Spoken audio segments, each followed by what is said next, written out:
Good morning and good afternoon. Welcome to the Weekend Wellness Hour show. I'm very excited to have a guest on today who I met through a mutual acquaintance, and she specializes in stress.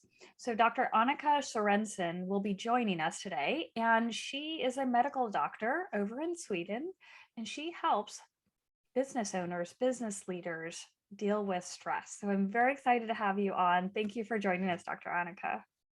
Thank you so much for having me. It's so much fun Yeah. and an honor to be with you. Oh, thank you.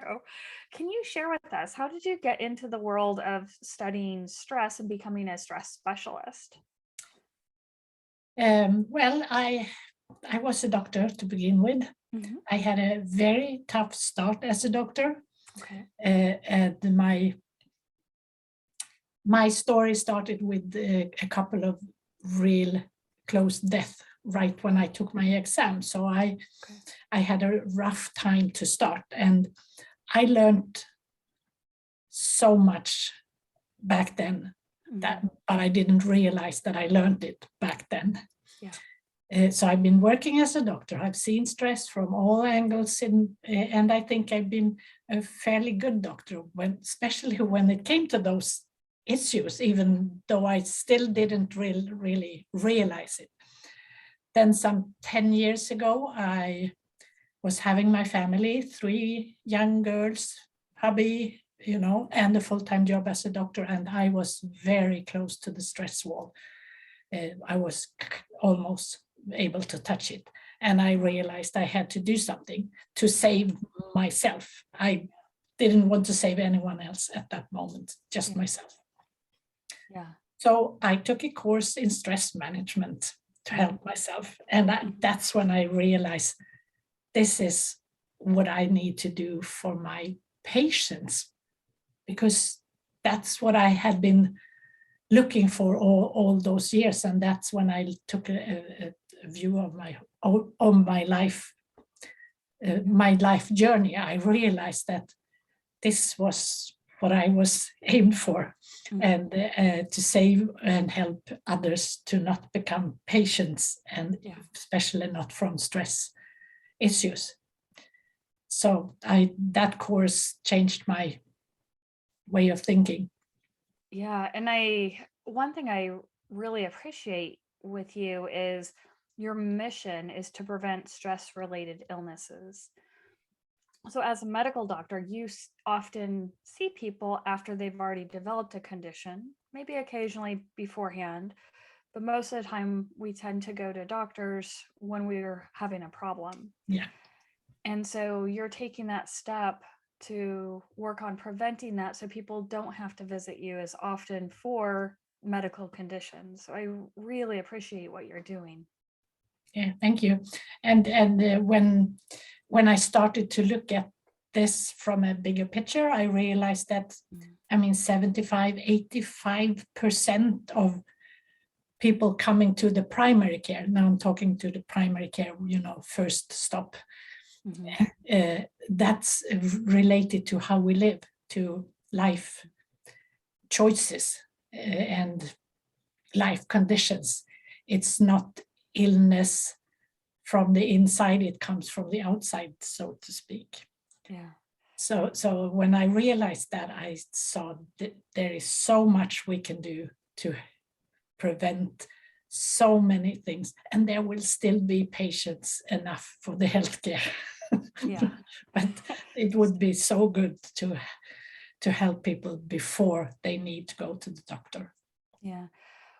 How do you think people get off track and let stress become so burdensome that they end up seeing someone like you to try to prevent it, or seeing someone like you because of these illnesses? Is there a point in our lives where we get off track? I think we are different personalities, so it's more easy or less easy depending on who you are. Yeah. But we also have some mechanism in how we function as human beings, that we don't want to see the things that are bad for us. We kind of stick our heads in the sand, and we pretend that we are better than we are. We all do pretend that. Yeah. And that makes it so hard to see those things that are bad for us. We just, they don't exist for us. It's so much easier to see in other people. Yeah. So, and if you see it in other people and you say something to this person who is really stressed, they're going to say, I'm not stressed. Don't talk to me like that. I'm not, absolutely not stressed. I have a lot to do and it's so much fun. And, you know, they have all these excuses for themselves and they are just trying to fool themselves. Yeah. Yeah. And that's how we function. So it's kind of you say, it kind of comes automatic this way. Yeah. So when you started examining stress and you started looking at doing that course and doing stress management, did you start applying some of those strategies to yourself? And then did you start working it in with your patients? And is that kind of what led you to this role of a strategist, a stress strategist? Well, I did start with myself. And like I said, I had this very big tragedy in the beginning of my career. And I realized that I had done all this work once before. I hadn't just realized, I hadn't been aware of it. But I could see that we have all the tools within ourselves. So it is, it did help myself a lot. And then I so much wanted to help my patients with it.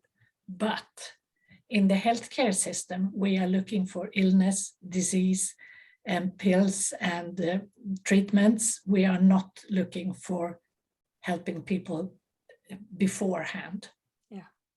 And I mean, it's different in different parts of the world, of course, but in a place where I come from, where we have almost free healthcare. I mean, we pay very little. We pay it through the taxes, so we do pay it. So not fooling anyone. Exactly. But it's a system where everyone gets what they need in the healthcare system, and it costs very little.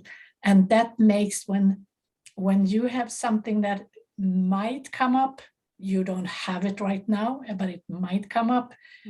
I don't have to pay anything for a mentor or anyone else, because when I need it, I will go to the healthcare and they will take care of it, and I will just pay this tiny little sum of money. So people, they do fool themselves in that sense, that they think it's worth it, and that they win, because they win those that little money that it is in the end, by getting over the line and then getting illness. And that is so much more costly when you're there. But what I realized when I tried to help people with this in the healthcare system, there is no time for it. I just couldn't do very much. I still work in the healthcare. Don't get me wrong, I still work in the healthcare. And I try to kind of squeeze these things out when I have a chance. But it's still, healthcare system is for illness. That's for taking care of those who have already got it. So there's no time for prevention. Right. And so when you're working with someone who wants to manage stress, look at their life, what are some of the areas of life that you examine to see where stress shows up? Well, I would say I look at the big picture of everything, because stress, how we function, it may pop up anywhere in our lives. I mean, it can be very subtle things in our private life. That is something that we have in our subconscious mind that is bugging us, and we don't really know it, but it's there, and it is disturbing all the other processes that we have in our mind. Even if you can't pinpoint it. So I take what I say, I call it taking a virtual helicopter view over your life, where I look at all the parts, family, network, money situation, time situation, work situation, your free time, hobbies, your status. I mean, and of course your health from all different perspectives. And everything that you can, you have to dig into all these parts, because you need to see where what's going wrong with me, in me, or not going wrong, but not going the way that I want it. And then we see, okay, this is an area where I really need to do changes, because it's really sucks to say some in a way. And then other way, for example, for business people, the free time part is usually very small. And you would say maybe that is a bad thing, but it doesn't have to be, because it's chosen and they use that time in a good way that's good for them. So that might be enough over those years. So it depends on where you are, who you are, and all these little pieces, and you have to find your way, because there is no one size fits all. Right. And do people give some resistance when you're discussing the aspects of their life? Do you find that they maybe become defensive and say, well, the reason I'm doing this is because of this, and I can't really change this? And how do you navigate that? I mean, we have all these systems telling us not to dig into what our subconscious don't want to know. But the only way to be, really free, if you want to say it that way, is it's to look under all the stones, and you really dig deep everywhere. And I mean, you don't have to do all that work all in once. And sometimes you just turn one stone, or dig into something. I had a client once, and we looked at everything, and then all of a sudden this guy says, mother-in-law. It just pops in the head. Mother-in-law, and it shows that there had been a disagreement with the mother-in-law. He didn't really know how it started. It just got so that they didn't really talk to each other. Cold relation had been for a couple of years, and when he realized that has been really bugging him, and for no reason, and then he actually went to this lady and got her flowers and said, I am sorry for these years. What was the problem? And they realized that there was no problem from either side. But it did affect his business. So this is an odd one, but it can be anywhere. Got it. And you have the employees, and you have, there are so many places where it can be hiccups. And I can imagine, if you're looking at all these aspects of life where stress appears, that alone can be stressful and overwhelming. Yes. And I imagine you have to do something to help someone manage that as well. So how would you walk someone through that? Because I can probably think about 20 areas of my life where stress crops up. And if I think about all 20 of those at once, I get a little bit more stressed. Absolutely. Now you have to take it one step at a time. And what I usually help people to do, stress management in itself is to get back in the now. That's the core of it all, to be here and now and be in the situation where you are right now. And when you are in the situation right now and you look at those different things that are troublesome, if you look at them one at a time and you are here and now, especially if you have someone with you who is a safe place, then you can do a lot of things with each of them, but one at a time.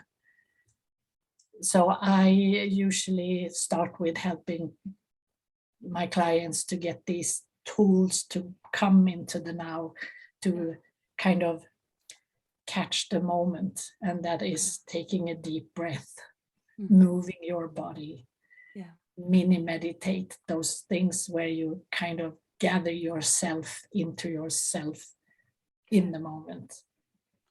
And when you are there, then all the other things are outside, and that's usually a calm place. Got it. So some stress management tips. The biggest takeaway, it sounds like, is becoming more present. Yes. And whatever strategy works for you to become more present would be kind of ideal for a person to manage stress. Yeah, that's the first step. And also all these techniques or tools, as I call them, to breathe. Everyone breathes. You have to breathe, otherwise you're dead. So, but if you use it as a tool and you learn how to take deep breath in a good way, so that you actually do halt yourself, the more you do that, it becomes part of your automatic system. You automatically take that deep breath. Because in biology, practice makes perfect. The more you do it, the better you know it. And when it comes automatic, you have a tool that is going to serve you for the rest of your life. It's like learning to bike. When you get it, and then it comes easy. Yeah, it makes sense. And so if becoming present is step one, how many steps are there? Can you give us like a little bit of just information about that? Is it a process that takes weeks, months? Well, stress management, that's a life project, because stress is part of our basic biology, and it's going to be there and knock on our shoulder until we die. That's the first thing we just need to accept. And of course that might be stressful, but once you accept that, you can find ways to be calm. You have to accept that you are stressed and that you want to work with it, and you learn these basic tools to actually get yourself together in the now, and not be in the future and not be in the past, but be here. The next step that I work with is to help people to get energy. Because when you are stressed out, you have no energy to do anything extra. You just do whatever is the simplest, easiest way that you've done it before, because you don't have that extra energy. So you keep doing things in a not so efficient way over and over and over, because it's faster in the moment. And to actually upgrade yourself in that, you need to take care of yourself. So that's the next step that I work with, is helping people to understand how to sleep well, how to eat well, and how to physically exercise, because those three are our main energy givers in life. Right. And we all hear that: eat, sleep, and move. Yeah. And we take it for granted. It's like, Yes. I know how to improve my health. But then people don't do it. No. And it almost takes this, disruption of your body really being overly stressed, and some, conditions that may crop up, to really hone in and say, okay, are you really doing this? Do you really understand how vital sleep, food, and movement are to your health. Like, we say it as just a passe, like just a Yeah, idiom or something, and we brush it off. But it's true. absolutely. And what I try to help people to do is to make them tools, Yeah. like the breathing. I mean, everyone breathes. It's not called a tool in general, but I Yeah. call it a tool. To move your body is a tool. Yeah. To do a mini meditation, that's a tool. Mhm. To eat right is a tool. Yeah. To sleep right is a tool. To move, to have physical activity, that's a tool. Yeah. Because then you can see that it's not just something we do anyway. Yeah. Yeah. So And so that's what I, and then of course, not only to make it a tool, but also see what's in it. mhm. And all same with that, everyone does it their own way, and you just have to figure a way where you feel comfortable and get on. And those two first things, those are part of you, just being in the now. That's your mind. You need to be in the now, and to get the energy, that's your body. You need to. So those are taking care of you as a person. Yeah.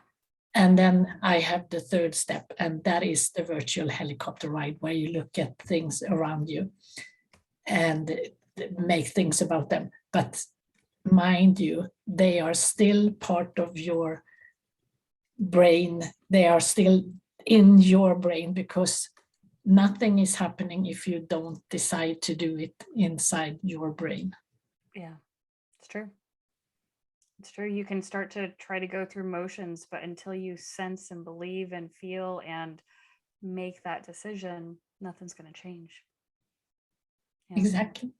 Everything is mindset, at the bottom line. Yeah. Yeah. So, why would you say stress gets out of hand?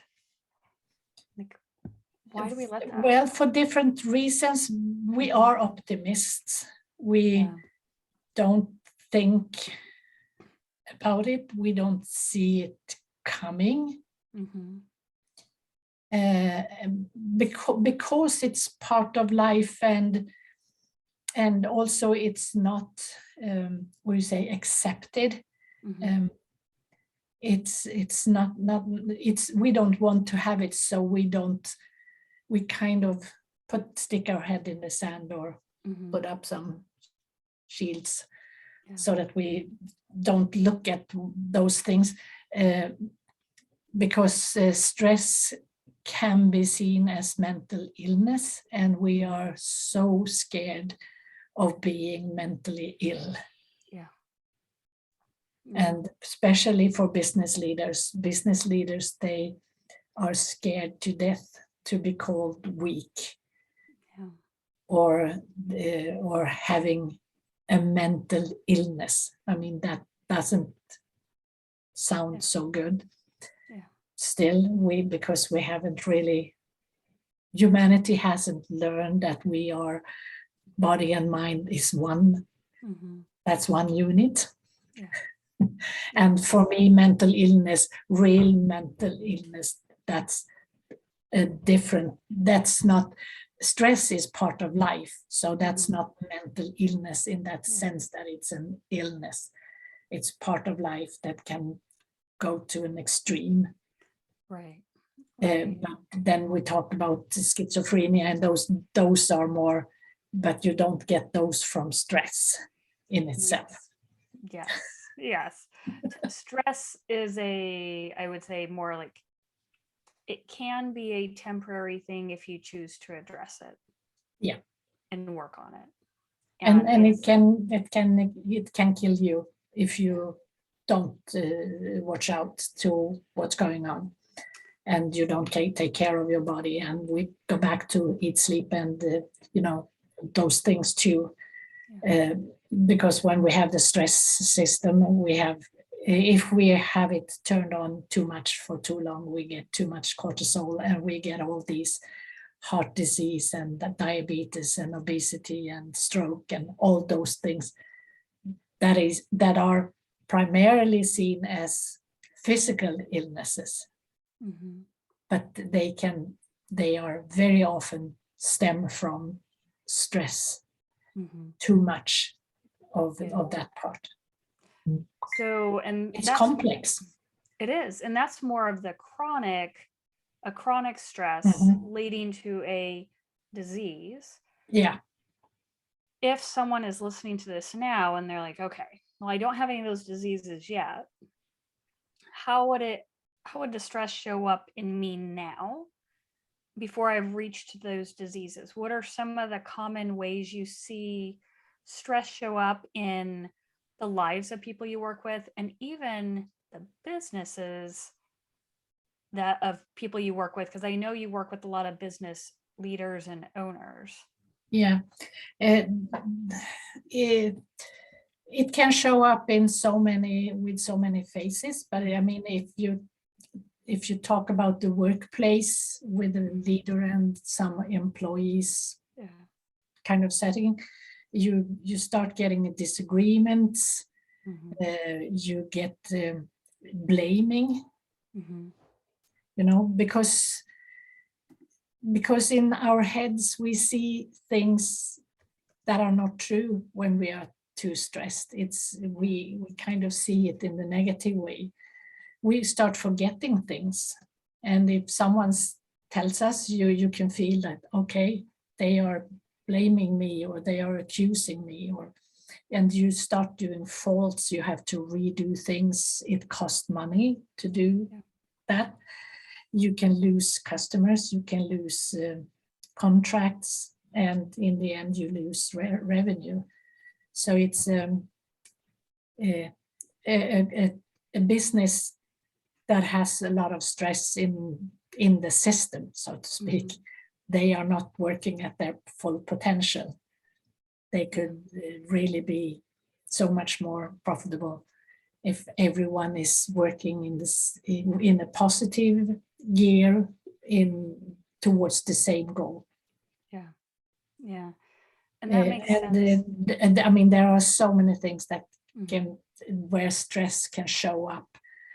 People getting colds or simple infections because it disturbs the immune system. Okay. So it can come from all kinds of ends. Yeah. So it's really important, and like you said, it can actually kill you. It can kill you. Yeah.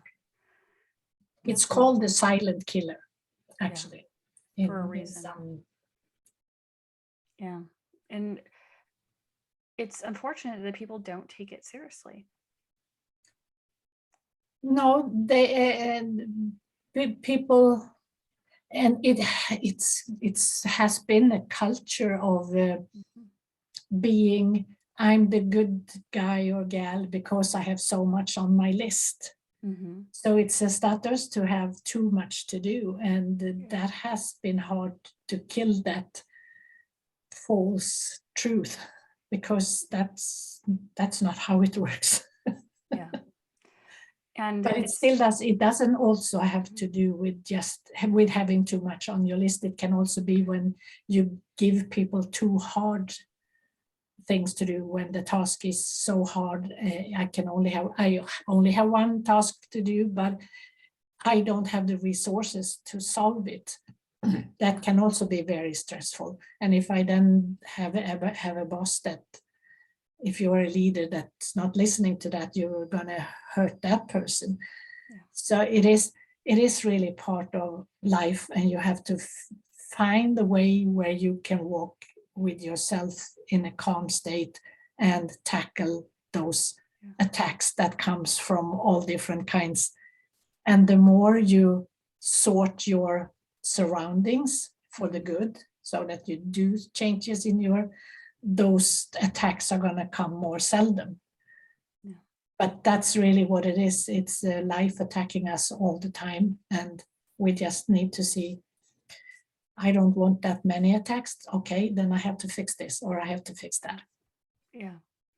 Yeah. And sometimes takes a guide, a person like you, to help us through that.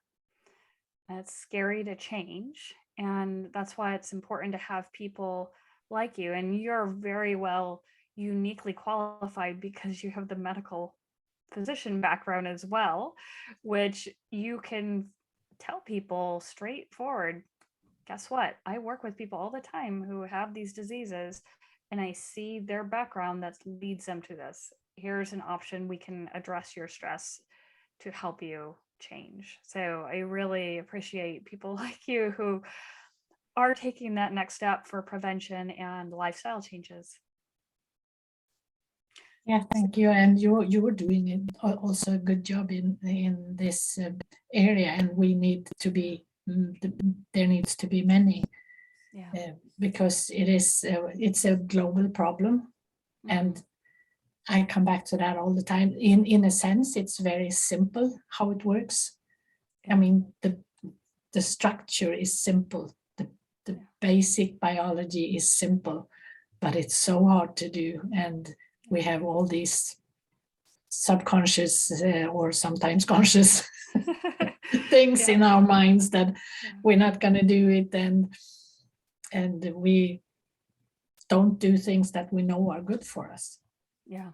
Sometimes to show for ourselves, and sometimes to show for other people, because we want to look good. Yeah, that's true. Now, can you, and I know you've written a couple books on this topic, Take Stress from Chaos to Calm and My De-Stress Diary. Can you share a little bit about those, and can people find that on Amazon, or how do they order those books? They can find them on Amazon or on my website, or they can go through my website. I have them as PDFs on my website. Okay. And those are, of course, a little bit cheaper than if you buy the real book.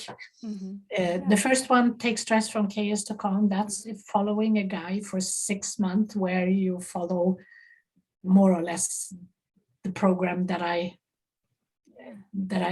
take people through, or the process that I take people through, where we start with mindset and getting down to this is what I actually do need to do, and then taking care of your body and getting the energy, and then going through all these steps. So it follows a guy with the actual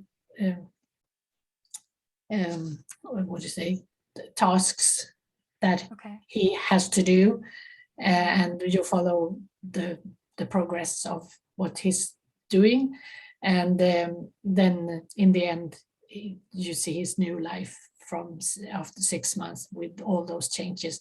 And then there are also all these tools and the sheets that we work with are in the book, so and the reader can get the same sheets and do the same things, and if they can do it for 6 months, or they can do it in 4 months, or whatever. Nice. So it's a workbook for anyone, really. It's very structured. The other one, my De-Stress Diary, is 52 tips, one for each week for the year. So if you read one a week, and it has a question, so you kind of have to ask for your own life about that subject, and then you can write your own story for those questions. And then you do changes over a year, different changes, and you will also have a very much